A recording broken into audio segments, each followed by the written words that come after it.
Hello दोस्तों, कैसे हैं आप सभी। मुझे पूरी उम्मीद है कि आप सभी बहुत अच्छे होंगे।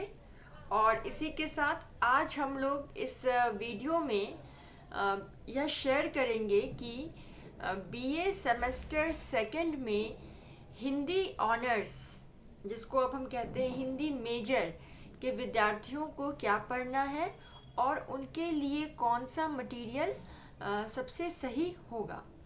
तो अभी मैं जो आप लोग को बताऊंगी वो मैं आपको मौखिक रूप से बताऊंगी, और इसके लिए मेरे पास करिकुलम है, कुछ किताबें हैं।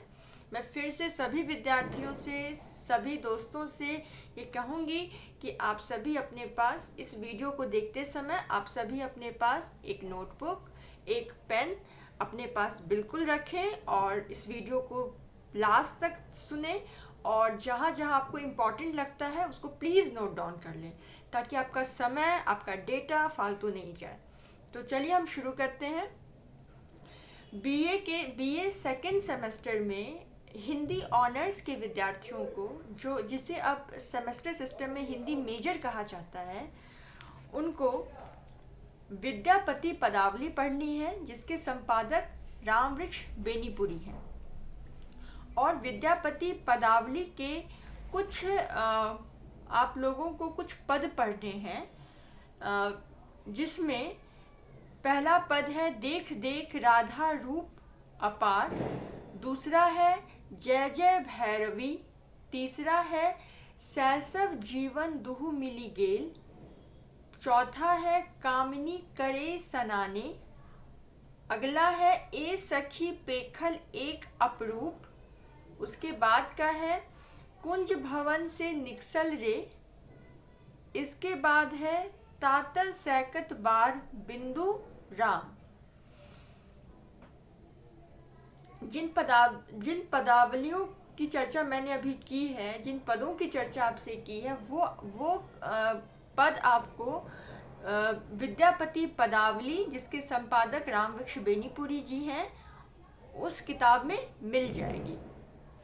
दूसरा जो जिस कवि को पढ़ना है वह है कबीर। और इसमें जो आपको दोहे पढ़ने हैं, उन दोहों का शीर्षक है ऐसा भेद बिगुचन भारी, अगला है अकथ कहानी प्रेम की, और उसके बाद का है लोकामती के भोरा रे। ये तीनों पद जो हैं आपको कबीर ग्रंथावली, जिसके संपादक हैं डॉक्टर श्याम सुंदर दास, इस पुस्तक में मिल जाएगी। अगले कवि यूनिट 2 में अगले कवि जिसे आपको पढ़ना है वह है मलिक मोहम्मद जायसी। मलिक मोहम्मद जायसी की पद्मावत एक किताब है, जिसके संपादक हैं वासुदेव शरण अग्रवाल। और इस पद्मावत, ध्यान से सुनिए सभी छात्रों, पद्मावत जिसके संपादक हैं वासुदेव शरण अग्रवाल, और उस पद्मावत में 2 खंड है, मानसरोदक खंड और दूसरा है नागमती संदेश खंड। तो ये दोनों खंड आपको पद्मावत में मिल जाएंगे, आप ये किताब खरीद सकते हैं। उसके बाद अगले कवि हैं वो है सूरदास। और सूरदास के जिन पदों को आपको पढ़ना है उसकी पुस्तक है श्री कृष्ण बाल माधुरी। गीता प्रेस गोरखपुर से ये किताब आई है, इसे आप खरीद लें। पेपर बैक में बहुत ही सस्ता पड़ेगा और बहुत रीजनेबल रहेगा, सब लोग ले सकते हैं इसे। और इसमें 3 पद हैं, कहन लागे मोहन मैया मैया, अगला है देखो माई कान हिल कियानी रोवे, और उसके बाद का है मैया हों गाई चरावन जय हूँ। तो ये 3 पद पढ़ने हैं आपको, और ये आपको श्री कृष्ण बाल माधुरी में मिल जाएगी। यूनिट 3 में आपको तुलसीदास को पढ़ना है, और इसके लिए जो किताब खरीदनी है वह है कवितावली। इसके प्रकाशक है काशी नागरी प्रचारणी सभा से प्रकाशित है। और इसमें आपको जो पढ़ना है वह है बालकांड से पढ़ना है। अवधेश के द्वारे सकारे गए, अगला अयोध्या कांड के 8वें खंड से पढ़ना है आपको। पात भरी सहरी सकल सुत बारे बारे। फिर उसके बाद का है काशी में महामारी। काशी में महामारी, देखिए जब आप कवितावली वो किताब खरीदेंगे जो काशी नागरी प्रचारणी सभा द्वारा प्रकाशित है, तो उसमें आपको बालकांड, अयोध्या कांड, अलग अलग कांड मिलेंगे। तो उसी कांड की ये कुछ पद हैं, कुछ दोहे हैं जिसको आपको पढ़ना है। तो काशी में महामारी की पद संख्या 176 से 177 तक में आपको पढ़ना है। शंकर सहर सर नर नारी बारीचर। और अयोध्या कांड रामचरितमानस का अयोध्या कांड है, उससे आपको पढ़ना है दोहा संख्या 252 से 269 और 303 से 308। यह दोहा है, यह आपको पढ़ लेना है। उसके बाद रहीम को पढ़ना है। इसके लिए जो पुस्तक बताई गई है आपके सिलेबस में वह है रहीम ग्रंथावली, खंड 4 है। इसमें आपको बड़वे संख्या 10 से 30 तक पढ़ाई करनी है। इसके बाद आपको मीराबाई की पदावली पढ़नी है, जिसके संपादक हैं परशुराम चतुर्वेदी। हिंदी साहित्य सम्मेलन प्रयाग से यह प्रकाशित है। और मीराबाई की पदावली की पद संख्या 3, 17, 19, 32, 36, 38, 46, 53, 70, 116, ये सारे पद आपको पढ़ने हैं। इसके बाद बिहारी को पढ़ना है। बिहारी, आप जब मैं आपको बता रही हूँ तो आप एक एक लाइन छोड़कर लिखते जाएंगे। छात्रों, जो भी विद्यार्थी सुन रहे हैं, एक एक लाइन छोड़ के लिखिए। इसके बाद आपको बिहारी को पढ़ना है।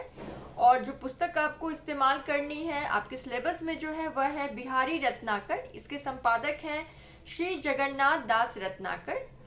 और बिहारी के दोहा संख्या 1, 8, 16, 20, 32, 35, 38, 51, 63, 67, 69, 70, 73, 78, 84, 94, 121, 141, 143, 152, 255, 299, 301, 420 और 663, ये सारे दोहे आपको पढ़ने हैं।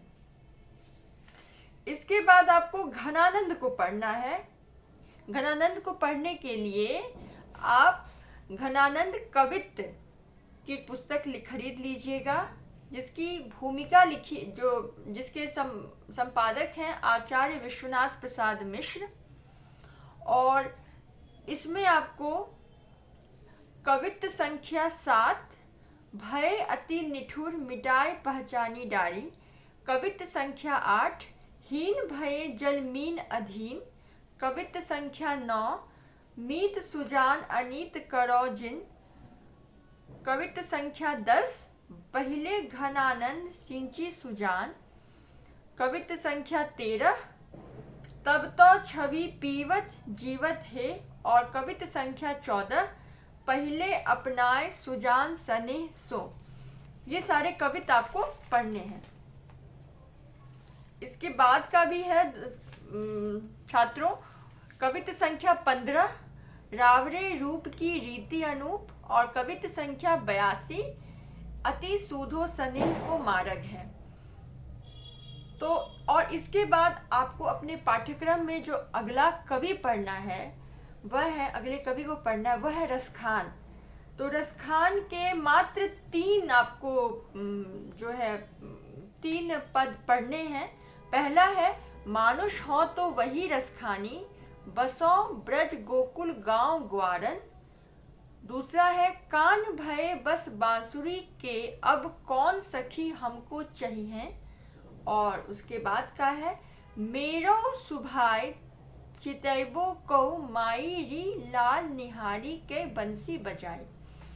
तो देखिए छात्रों, मैंने अभी आप लोगों को जितने भी कवि और उनकी किताबों के नाम बताएं, और जो आप लोग को कविताएं पढ़नी है उसका शीर्षक आपके साथ डिस्कस किया है, उसकी किताबें आप खरीद सकते हैं।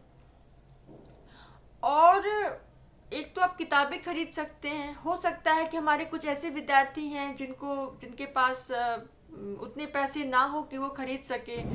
और वैसे तो मैं यह सजेस्ट करूँगी कि अगर आपको हिंदी विषय से आगे तक पढ़ाई करनी है तो प्लीज़ आप किताबें ही खरीदिए, और वही उसके साथ ही अपने जितने भी टीचर्स हैं, लेक्चरर्स हैं, उनके साथ पढ़ाई कीजिए। लेकिन अगर आप किताब नहीं खरीद पा रहे हैं, कई किताबें आपको मिल नहीं पा रही हैं प्रकाशक जो मैंने अभी इस वीडियो में बताया, तो आपके लिए एक बहुत ही एक सुलभ विकल्प है, वह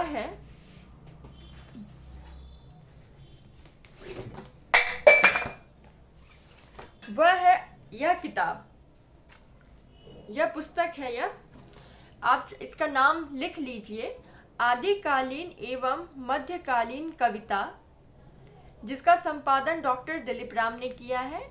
दिलीप राम पटना विश्वविद्यालय के